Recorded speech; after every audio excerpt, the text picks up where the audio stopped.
Era el año de 1939 y el mundo, sin saberlo, estaba al borde de un precipicio.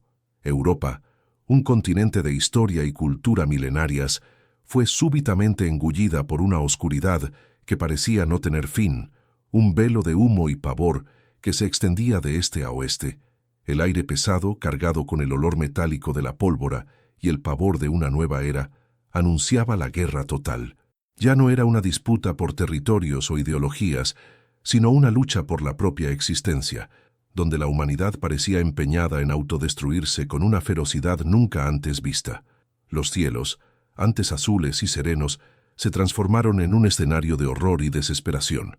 El rugido aterrorizante de los bombarderos alemanes rasgaba el silencio, un presagio ensordecedor que precedía a la furia del infierno que se desataba abajo. En tierra, el estruendo ensordecedor de cada bomba se convertía en la banda sonora de la destrucción, pulverizando ciudades vibrantes, villas apacibles y sueños de millones en cuestión de segundos. Las ondas expansivas, sentidas a kilómetros de distancia, eran un recordatorio brutal y constante de la fragilidad de la vida ante la máquina de guerra. El paisaje europeo, antes exuberante en campos y bosques, ahora era un mosaico de escombros, humo y desesperación, un escenario apocalíptico que se desarrollaba día tras día. Las fuerzas ofensivas, implacables y abrumadoras, barrían el continente como una plaga bíblica, dejando un rastro indeleble de ruina y sufrimiento. Divisiones blindadas avanzaban como serpientes de hierro, aplastando cualquier resistencia, mientras la artillería pesada rasgaba el aire con proyectiles que parecían llover del cielo. Con cada metro conquistado, con cada ciudad tomada, la desesperación se profundizaba en los corazones de civiles y soldados. ¿Qué hacer cuando no hay a dónde correr, cuando el cielo se derrumba en fuego y la tierra tiembla bajo los pies? La búsqueda de un refugio, de un santuario impenetrable, se convirtió en la obsesión de millones. Ya no había seguridad en la superficie. Las paredes de las casas eran de papel, las iglesias meros blancos. La única esperanza, por más paradójica que pareciera, estaba en enterrarse, en buscar protección en las entrañas de la propia tierra, transformándola al mismo tiempo en un abrigo contra la muerte y en un potencial sepulcro, un último y desesperado abrazo del suelo que un día fue hogar. La idea era audaz, casi insana: construir fortalezas subterráneas capaces de soportar la furia de los más potentes armamentos de la época. Transformar roca, concreto y acero en una armadura contra la muerte que caía desde lo alto y avanzaba por el suelo. ¿Pero cómo? ¿Cómo se moverían millones de toneladas de material, muchas veces bajo fuego enemigo, en medio del caos de la guerra? ¿Cómo la ingeniería de la época, incluso la más avanzada, podría concebir y erigir estructuras que desafiaran la propia naturaleza destructiva de la guerra moderna? Este es el dilema que se cernía sobre la Europa devastada, un desafío hercúleo que exigiría más que solo fuerza bruta. Exigiría una capacidad de ingeniería sin precedentes, una logística compleja y, sobre todo, una resiliencia humana inquebrantable, una terquedad por sobrevivir incluso cuando todo parecía perdido. Cada excavación, cada capa de cemento, era un acto de fe y de desafío contra lo inevitable. Prepárese entonces para desvelar los secretos más profundos de una de las mayores y más dramáticas empresas de ingeniería y supervivencia de la historia de la humanidad. Sumérjase con nosotros en las profundidades de la Segunda Guerra Mundial, donde la tierra no era solo un campo de batalla, sino la última y desesperada línea de defensa. Vamos a explorar la mente de los estrategas que los concibieron, el sudor y la sangre de los constructores que los erigieron, y el coraje y la desesperación de quienes buscaron refugio bajo tierra, luchando por cada aliento de vida. No se pierda ningún detalle de esta saga extraordinaria. Suscríbase ahora a nuestro canal y únase a nuestra legión de historiadores para revivir el pasado como nunca antes, desenterrando las historias que moldearon el mundo y aún resuenan en nuestros días. Pero, antes de que la Tierra pudiera ofrecer cualquier refugio, el escenario del conflicto fue dominado por una confianza arrolladora, una creencia casi ciega en la supremacía militar que parecía barrer cualquier obstáculo. En los primeros años de la Segunda Guerra Mundial, las potencias del Eje, lideradas por la Alemania nazi, avanzaban con una ferocidad y una velocidad que dejaban al mundo en shock y oprimido. La estrategia de la Blitzkrieg, la guerra relámpago, no era solo una táctica, era una filosofía de aniquilación. Tanques, aviones e infantería motorizada se movían en una sinfonía mortal, desgarrando las defensas enemigas con una precisión brutal y una fuerza implacable. Europa observó paralizada, mientras las naciones caían una tras otra. Polonia fue aplastada en semanas. Francia, con su reputación de poderío militar, fue humillada y subyugada en solo 46 días, una conmoción que reverberó por todo el planeta. La confianza en las defensas estáticas, aquellas líneas de fortificaciones monumentales construidas en los años de paz, se desmoronó como castillos de arena ante la marea alta. La línea Maginot, por ejemplo, la gran muralla de concreto y acero que Francia erigió para detener una invasión alemana, parecía un símbolo de una era pasada. Sus túneles profundos, sus cañones incrustados, todo diseñado para resistir un ataque frontal, se revelaron insuficientes, casi ingenuos. Los alemanes simplemente la rodearon, avanzando por Bélgica, o la neutralizaron con ataques aéreos y tácticas de infiltración que los arquitectos de la línea nunca habían imaginado. Era como intentar detener un tsunami con un muro de jardín. Aquel optimismo inicial, la arrogancia de la invencibilidad, era palpable en el aire que respiraban los invasores. Sus soldados marchaban con la certeza de la victoria. Sus generales elaboraban planes audaces que parecían funcionar siempre. Nadie, o casi nadie, parecía capaz de detener aquel avance inexorable. Las defensas tradicionales construidas para la guerra de trincheras de la Primera Guerra Mundial eran reliquias en un nuevo campo de batalla, un escenario donde la velocidad y el poder de fuego aéreo dictaban las reglas. Pero entonces, la brutal realidad comenzó a imponerse. A medida que la guerra se arrastraba, el coste de aquella furia destructiva se volvía insoportable. El avance implacable, antes motivo de orgullo, comenzó a chocar con una resistencia cada vez más desesperada y a veces sorprendentemente eficaz. El ascenso del poder aéreo, con bombarderos capaces de cargar toneladas de explosivos, y el perfeccionamiento de la artillería pesada transformaron el campo de batalla en un infierno de metralla y concreto pulverizado. Ya no bastaba una trinchera superficial o una pared de ladrillos.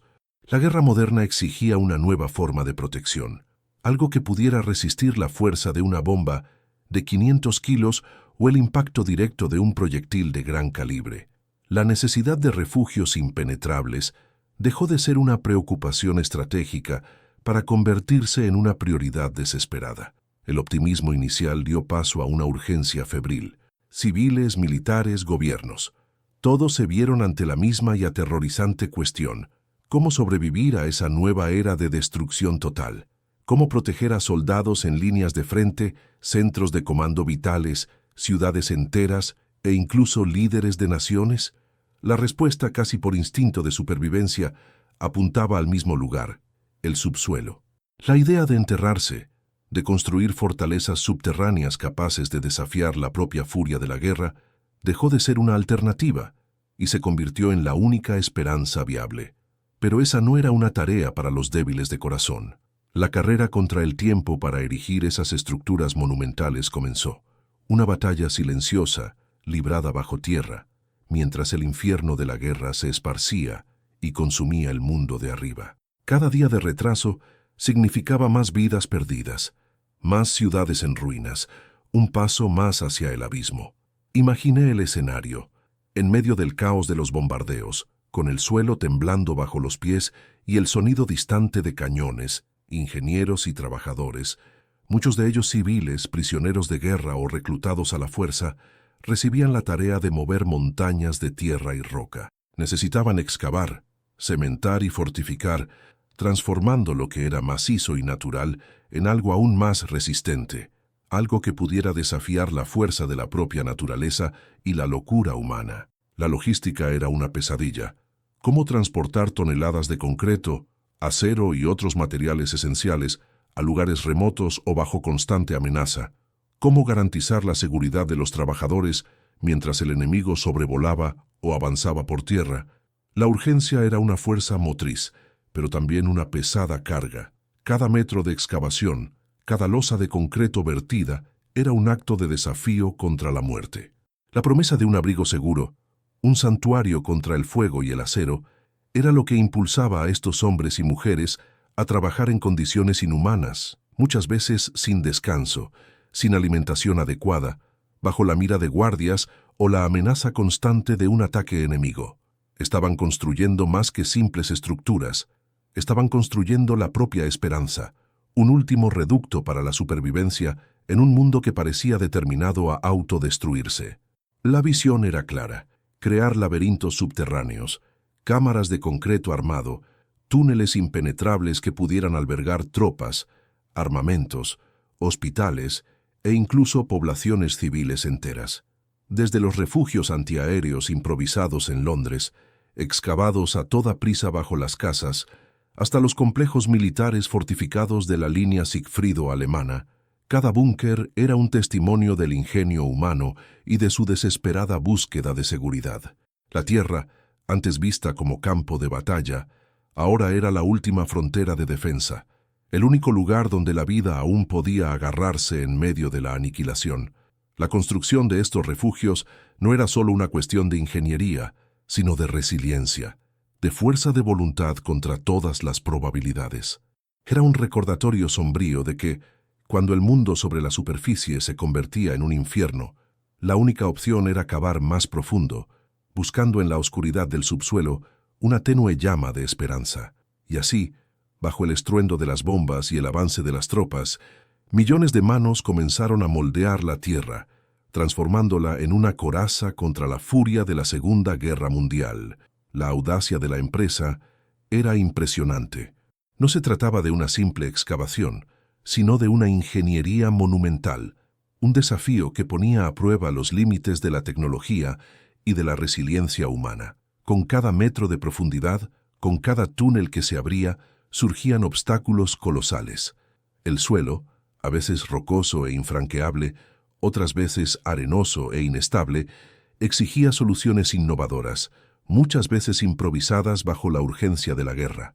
Cómo perforar montañas de granito o estabilizar cientos de metros de tierra sin los recursos y el tiempo de paz. Era una carrera contra el reloj, donde cada minuto valía vidas. La logística, entonces, era una pesadilla que quitaba el sueño a generales e ingenieros. Imagine transportar millones de toneladas de concreto, de acero, de madera para apeos, de tuberías y sistemas de ventilación, todo eso a lugares remotos, bajo constante amenaza de ataques aéreos y bombardeos de artillería. No había camiones suficientes, las carreteras eran cráteres abiertos, y los rieles de tren blancos fáciles. Era una operación de guerra en sí, donde cada cargamento era una victoria, y cada pérdida, una tragedia. Los puertos, las estaciones ferroviarias, las propias fábricas que producían esos materiales, eran blancos prioritarios del enemigo, haciendo que cada etapa de la cadena de suministro fuera una prueba de fuego. Era un verdadero calvario logístico, pero con la muerte acechando en cada esquina. Millones de hombres y mujeres fueron lanzados a esa batalla subterránea. Soldados exhaustos de frentes de batalla, civiles reclutados a la fuerza, prisioneros de guerra, y en muchos casos trabajadores forzados arrancados de sus casas y sometidos a condiciones inhumanas. Sin equipos de seguridad adecuados, sin alimentación suficiente, bajo la constante presión de capataces y guardias armados, ellos cavaban, cargaban y cementaban. El aire en los túneles era denso, pesado, mezclado con polvo, sudor y el olor metálico del esfuerzo sobrehumano. La luz era escasa, muchas veces solo la llama parpadeante de una lámpara o la bombilla débil de un generador precario que podía fallar en cualquier momento, sumiéndolos en una oscuridad total y aterrorizante. El trabajo era incesante. Turnos de 12, 14 hasta 16 horas eran la norma. La fatiga era un enemigo tan real como las bombas de afuera. Muchos se desmayaban de agotamiento, otros sucumbían a enfermedades causadas por la insalubridad y la desnutrición. Los accidentes eran frecuentes. derrumbes, explosiones accidentales, heridas por herramientas pesadas. Para los prisioneros y trabajadores forzados, la violencia era una rutina diaria, un recordatorio brutal de su condición. Cada búnker construido fue, literalmente, erigido sobre el sudor, la sangre y muchas veces las vidas perdidas de aquellos que lo levantaron. Estos refugios subterráneos variaban enormemente en escala y propósito.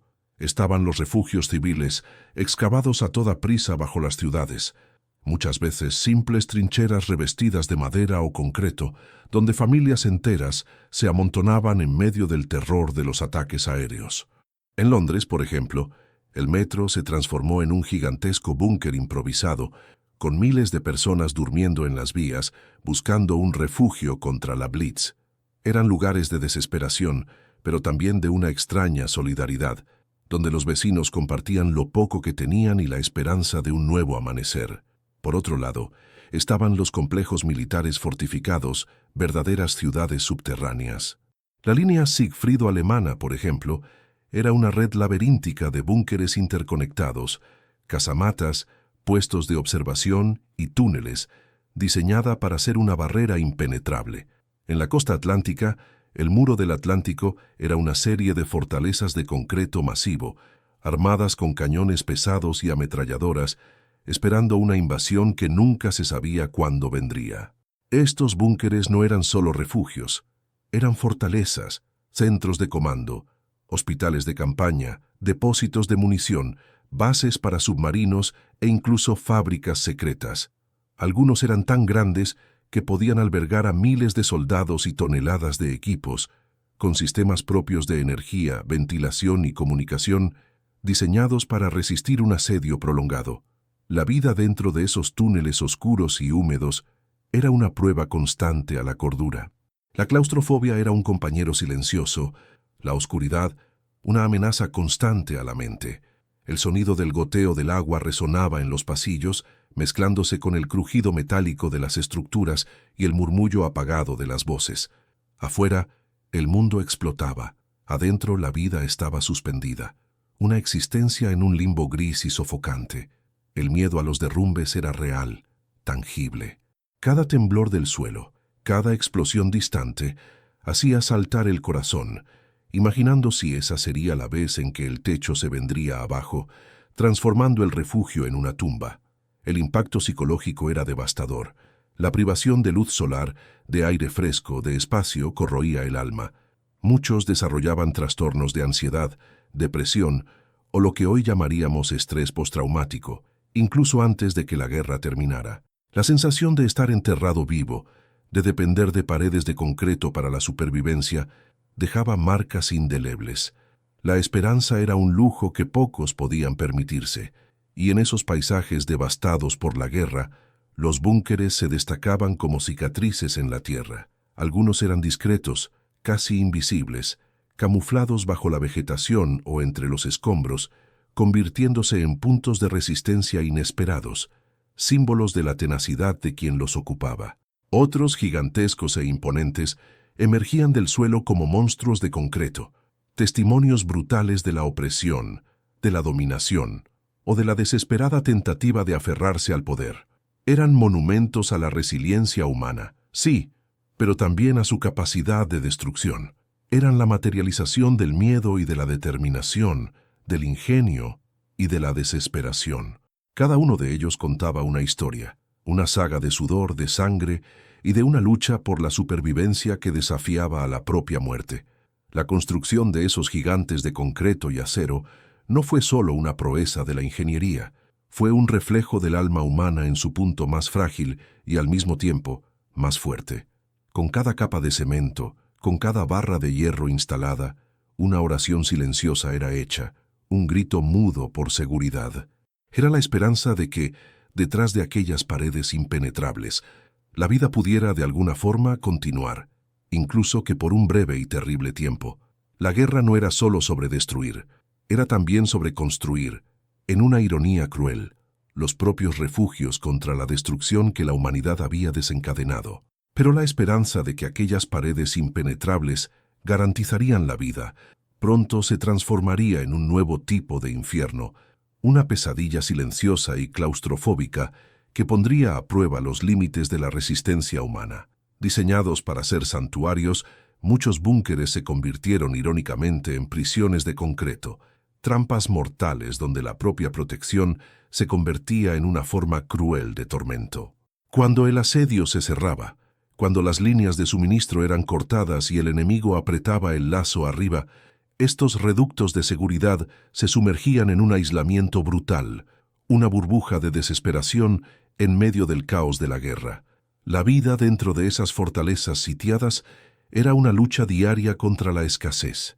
El aire, antes fresco y ventilado, se viciaba, pesado, saturado con el olor a sudor, a miedo y a la humedad constante que escurría por las paredes. Cada aliento se convertía en un esfuerzo, un recordatorio cruel de la finitud del oxígeno y de la proximidad de la asfixia. La ración menguada, cuidadosamente dividida en porciones microscópicas, era un tesoro. Cada gota de agua, un milagro. El hambre y la sed se convertían en compañeras constantes, royendo la carne y la esperanza, transformando hombres fuertes en sombras esqueléticas, con la mirada perdida en la oscuridad. No había lujos, solo la dura realidad de la supervivencia. La luz, esa aliada vital de la mente humana, era un artículo de lujo que pronto desaparecía. Lámparas de aceite, cuando estaban disponibles, parpadeaban débilmente, apenas iluminando los pasillos húmedos y claustrofóbicos. En la mayoría de las veces, la oscuridad era total, una compañera constante que corroía la visión y la cordura. El sonido del goteo del agua, antes insignificante, ahora resonaba como un martirio, amplificado por el silencio opresor del subsuelo. La mente, una fortaleza frágil, comenzaba a ceder bajo el peso de la privación sensorial. Era un calvario sin fin, una asfixia que no daba tregua.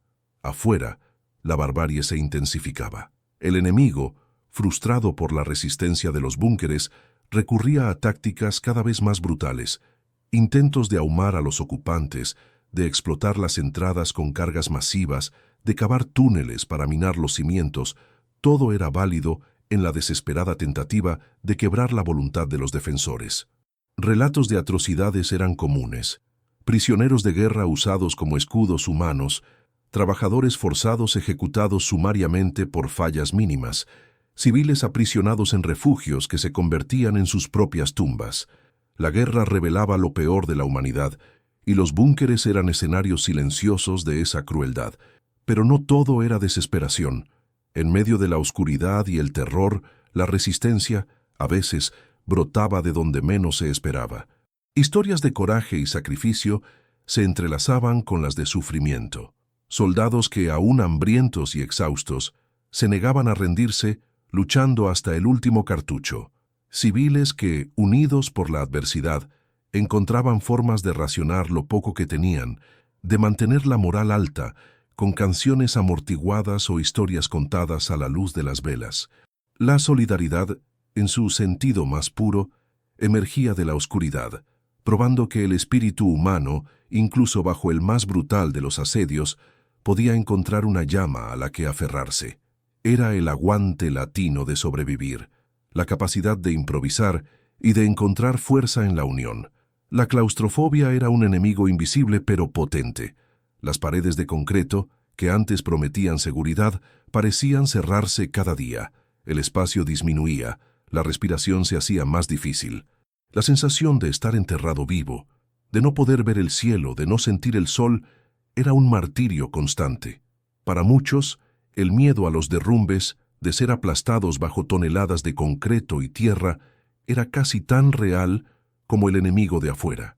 Cada explosión distante, cada temblor del suelo hacía saltar el corazón, imaginando si esa sería la vez en que el techo se vendría abajo, transformando el refugio en una tumba colectiva.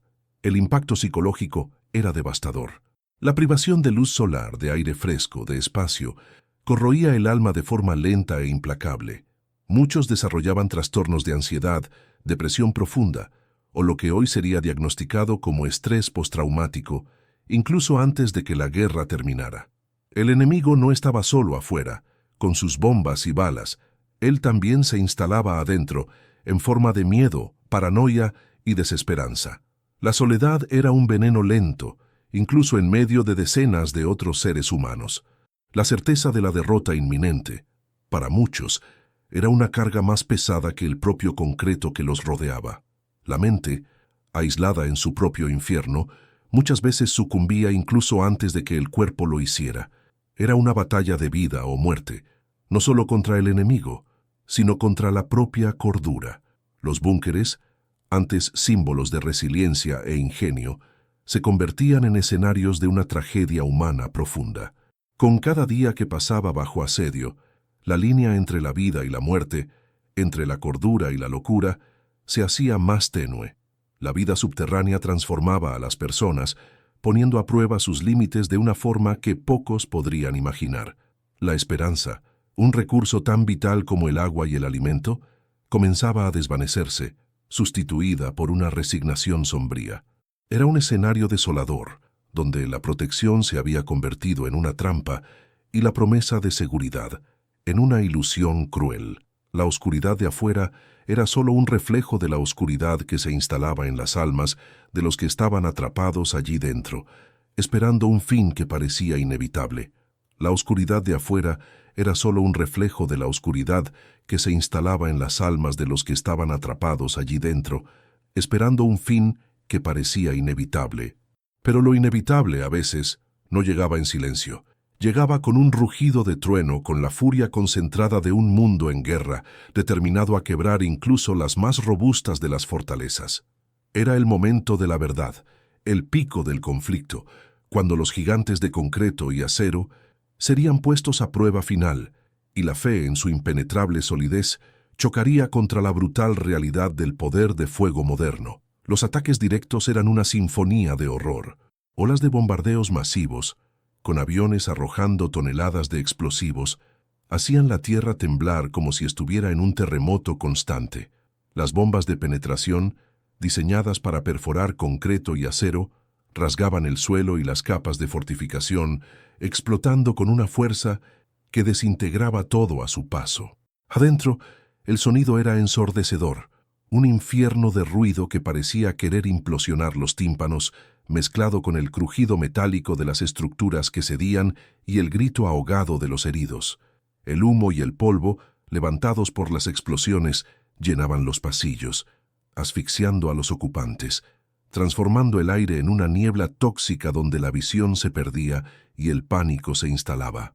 La artillería pesada descargaba una barrera incesante, con proyectiles de calibres gigantescos, golpeando las cúpulas y paredes de los búnkeres. Cada impacto era un temblor que recorría la estructura, agrietando el concreto, desprendiendo pedazos de roca y metal. No era raro que se abrieran brechas, pequeñas fisuras que, bajo la presión continua, se transformaban en heridas mortales, por donde el fuego y la metralla podían penetrar. Los soldados, ya al borde del agotamiento, luchaban por cada metro, defendiendo puestos de ametralladora, controlando el fuego de cañones que, a su vez, intentaban repeler el avance enemigo. Era una batalla de titanes, donde la tenacidad humana chocaba con la furia de la destrucción. Los intentos desesperados de invasión eran la prueba final. Después de horas o incluso días de bombardeo, las tropas de asalto avanzaban, muchas veces bajo fuego pesado, para intentar tomar los búnkeres por la fuerza. Con lanzallamas, granadas y explosivos, intentaban forzar las puertas de acero, penetrar en las hendiduras abiertas por la artillería o arrastrarse por túneles de ventilación. Dentro, los defensores resistían con lo que tenían: fusiles, ametralladoras, granadas. Muchas veces, la lucha se convertía en un combate cuerpo a cuerpo brutal, en los oscuros y claustrofóbicos pasajes, donde el cuchillo y la bayoneta eran las últimas herramientas de supervivencia. Era un apretón, un momento de gran dificultad y presión. Una situación insostenible que llevaba a muchos al límite de la cordura, luchando contra la desesperación y la certeza de que la ayuda no llegaría. Las decisiones cruciales de los líderes, tomadas bajo el fuego implacable, eran una carga insoportable. Generales y comandantes enfrentaban dilemas agonizantes: ordenar una rendición honrosa para salvar vidas o luchar hasta el último hombre, transformando el búnker en una tumba colectiva. El honor militar, la lealtad a la patria, la responsabilidad por las vidas bajo su mando, todo chocaba en momentos de tensión extrema. Muchos optaron por resistir hasta el final, transformando sus búnkeres en baluartes de sacrificio, donde la lucha continuó incluso cuando la derrota era inminente. Otros, viendo la futilidad de la resistencia, izaron la bandera blanca, enfrentando la humillación de la rendición para salvar lo que quedaba de sus tropas. El costo humano inmediato de cada enfrentamiento era abrumador. No eran solo números, eran rostros, historias, familias. Soldados eran aplastados bajo el concreto que se derrumbaba, asfixiados por el humo, destrozados por la metralla. Los heridos, sin acceso a tratamiento adecuado, se consumían en agonía en los túneles oscuros, mientras los médicos, con pocos recursos, hacían lo que podían en condiciones subhumanas. La esperanza inicial en la solidez del búnker, la creencia de que aquellas paredes garantizarían la seguridad, daba lugar a una desesperación final, una amarga comprensión de que ni siquiera las mayores fortificaciones podían resistir para siempre a la furia de la guerra. Lo que antes era un refugio, ahora se convertía en una trampa mortal, un ataúd de concreto. El humo llenaba los pasillos, una neblina espesa que cegaba y asfixiaba, mezclándose con el olor metálico de sangre y pólvora. Las paredes de concreto, antes símbolos de fuerza, ahora exhibían grietas profundas como venas expuestas, sangrando polvo y escombros. A veces, la estructura cedía y el techo se derrumbaba con un estruendo aterrorizante, enterrando vivos a aquellos que buscaban protección. Soldados luchaban por cada metro, por cada palmo de suelo, en un combate caótico y desesperado, donde la oscuridad y el humo eran tan peligrosos como el enemigo. Era un infierno de ruido y claustrofobia, una experiencia que corroía el alma y la carne. El destino de búnkeres icónicos se convirtió en leyendas sombrías. Algunos, como los de la línea Sigfrido o el muro del Atlántico, fueron finalmente superados por una fuerza aplastante, sus guarniciones rendidas después de días de lucha brutal y sin esperanza.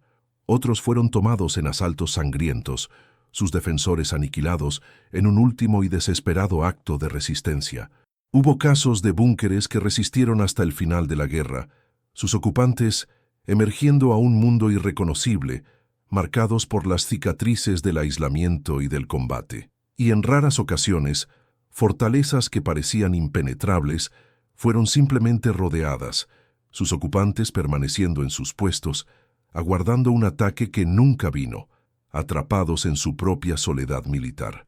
El precio pagado por todos los involucrados, ya fuera en la construcción o en la defensa, fue inmenso. Millones de vidas fueron cegadas, cuerpos fueron aplastados, mentes fueron rotas. Los búnkeres que nacieron de la necesidad de protección muchas veces se convirtieron en los escenarios de una destrucción aún más intensa y personal. Eran monumentos al ingenio humano, sí, pero también a su capacidad de persistir en la guerra, de extender el conflicto, de transformar la tierra en un campo de batalla aún más profundo y cruel. Al final, la promesa de seguridad, por más robusta que fuera la estructura, no podía borrar la brutalidad de la guerra ni el costo incalculable de la vida humana. Al final, la promesa de seguridad, por más robusta que fuera la estructura, no podía borrar la brutalidad de la guerra ni el costo incalculable de la vida humana. Cuando el silencio finalmente descendió sobre los campos de batalla, sustituyendo el rugido de los cañones por un zumbido distante de voces y el sonido del viento silbando entre los escombros, una nueva batalla comenzó para los que habían sobrevivido. Los ingenieros, antes los cerebros detrás de aquellas fortalezas inexpugnables, emergieron de sus puestos, muchos con la mirada perdida, atormentados por las ecuaciones de muerte y destrucción que habían calculado. Sus manos, que antes dibujaban proyectos ambiciosos, ahora temblaban, cargando el peso de cada vida perdida bajo el concreto que ellos habían diseñado para proteger. Para muchos de estos pensadores, la paz no trajo alivio, sino una reflexión amarga sobre el uso de su intelecto para fines tan devastadores. Los trabajadores, esa gente sencilla y sufrida, que con el sudor del rostro y la sangre en las manos levantaron esas estructuras colosales, volvieron a sus casas, si es que aún las tenían, con cicatrices que iban mucho más allá de las heridas físicas.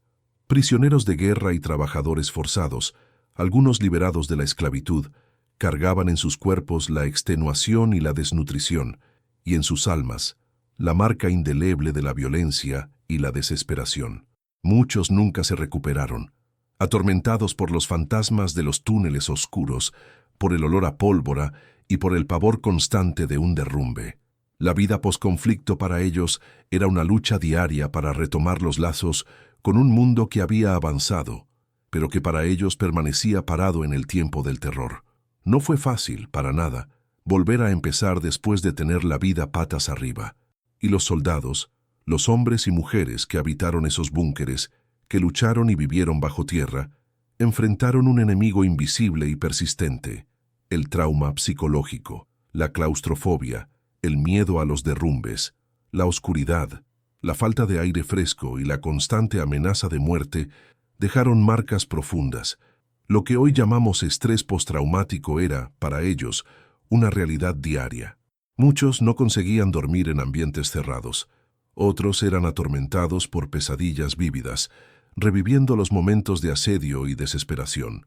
La luz del sol, antes un símbolo de esperanza, podía ahora parecer extraña, casi cegadora, después de años de oscuridad. Eran sobrevivientes, sí, pero con el alma desgarrada, cargando un peso que nunca se iba de los hombros. La guerra había terminado, pero para ellos la batalla interna continuaba. Las lecciones aprendidas con la construcción y el uso de los búnkeres fueron grabadas a fuego en la historia militar. La arquitectura defensiva nunca más sería la misma. Se comprendió que la fortificación estática, por más robusta que fuera, tenía sus límites ante la movilidad y el poder de fuego aéreo. La línea Maginot y el muro del Atlántico, aunque monumentales, mostraron la vulnerabilidad de apoyarse exclusivamente en defensas fijas. La ingeniería militar pasó a valorar la flexibilidad, la capacidad de rápida construcción y adaptación, y la integración de defensas con el movimiento de las tropas.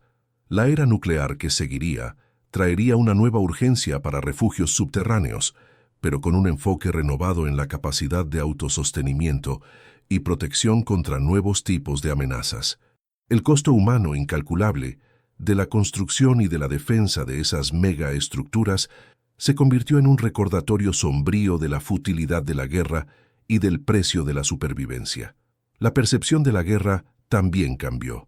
Los búnkeres, antes vistos como símbolos de seguridad, pasaron a ser también símbolos de desesperación y aprisionamiento. Revelaron la brutalidad de un conflicto que forzaba a millones a esconderse bajo tierra, lejos de la luz, de la vida, de la normalidad. La guerra ya no era solo sobre soldados en campos abiertos, sino sobre civiles aterrorizados en refugios subterráneos, sobre familias separadas por la necesidad de enterrarse para escapar de la muerte que caía del cielo. Esta nueva dimensión de la guerra, de escondites y de una vida subterránea, moldeó la conciencia colectiva sobre la extensión del horror. Hoy, muchos de esos búnkeres aún están en pie, testimonios mudos de una era de conflicto sin igual. Algunos fueron convertidos en museos, donde los visitantes pueden caminar por pasillos otrora repletos de pavor, sintiendo el eco de voces y el peso de la historia en cada pared de concreto. Otros fueron transformados en memoriales, lugares de reflexión y homenaje a los que sufrieron y murieron.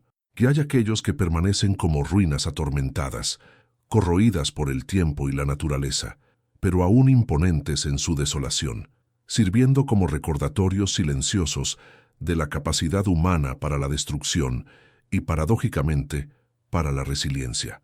Son los fantasmas de concreto de la Segunda Guerra Mundial, estructuras que se negaron a desaparecer, manteniendo viva la memoria de millones. Cada grieta en la pared, cada pedazo de metal retorcido, cuenta una historia. La historia de los que cavaron, de los que construyeron, de los que se escondieron y de los que lucharon. Son un legado duradero, una prueba concreta del ingenio del hombre frente al terror, de su terquedad por sobrevivir incluso cuando todo parece perdido, y de la brutalidad implacable de la guerra. La existencia de estas fortalezas subterráneas nos fuerza a encarar lo que la humanidad es capaz de hacer, tanto para protegerse como para destruirse. Son una invitación a la reflexión, una ventana a un pasado que, aunque distante, aún resuena en nuestros días, recordándonos las lecciones amargas que jamás debemos olvidar. Estos laberintos de concreto, estos gigantes enterrados, son más que meras construcciones. Son epitafios silenciosos, erigidos con el ingenio desesperado de mentes que buscaban la supervivencia en medio del terror absoluto. Representan la resiliencia inquebrantable del espíritu humano, la terquedad en resistir cuando todo alrededor se desmorona, la capacidad de aferrarse a la vida incluso en las profundidades de la oscuridad. Pero, al mismo tiempo, son monumentos sombríos a la brutalidad sin límites de la guerra, a la locura que lleva al hombre a cavar su propia trinchera contra la furia de sus semejantes. Cada búnker, cada ruina, es un testimonio mudo, una cicatriz en el paisaje y en el alma colectiva que nos susurra historias de coraje y desesperación, de sacrificio y pérdida, de un tiempo en que el mundo se escondió bajo tierra para no ser consumido por el fuego. Y bien, gente, ¿qué les ha parecido este viaje subterráneo por los entresijos de la historia? Fue fuerte, ¿verdad? Pero es una conversación honesta que necesitamos tener para no olvidar. Dejen un like si el video les hizo reflexionar, compártanlo con la gente a la que le gusta la historia y, por supuesto, si aún no lo han hecho, suscríbanse al canal para no perderse las próximas exploraciones. ¿Qué otro misterio de la Segunda Guerra Mundial les gustaría que desveláramos? Cuéntenos en los comentarios. Su participación es fundamental para nuestra travesía por el pasado.